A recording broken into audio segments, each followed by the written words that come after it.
Well, the summer school course on climate change adaptation and transformations to sustainability brought together 24 students from around the world to really look at the concepts of adaptation and transformation and their relationship. There's a lot of discussion now about how we adapt to climate change, but there's also discussions of the limits to adaptation and the need for more substantial transformations. So one of the things we talked about was different frameworks and ways of understanding, what do we mean by adaptation and what do we mean by transformation. And what was really nice was that the students brought case studies and approaches from different areas and contexts, and what we really saw is that in every case climate change is much more than just a technical problem. It's really bringing in things about how people relate to the what their values are,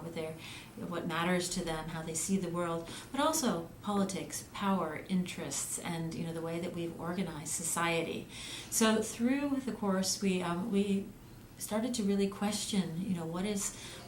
it with our approaches to climate change, and how can we actually challenge a lot of the assumptions that we have and work towards activating and creating that different future and realizing transformations to sustainability. The students were really exciting. Their research projects, their engagement with global change research, and for Future Earth, which is just launching its Transformation Knowledge Action Network.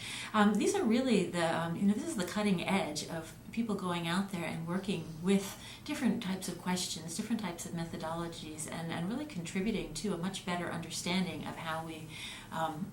approach change and how we respond to climate change. I was really inspired by meeting and talking to the students for 5 days, and I realized often we think that we're just the only ones working on these things, and we're often isolated in our institutions, and to really see that there's so much happening and so many good ideas and so much passion and commitment to this type of research, I think was really, it left me feeling very upbeat at the end of the course.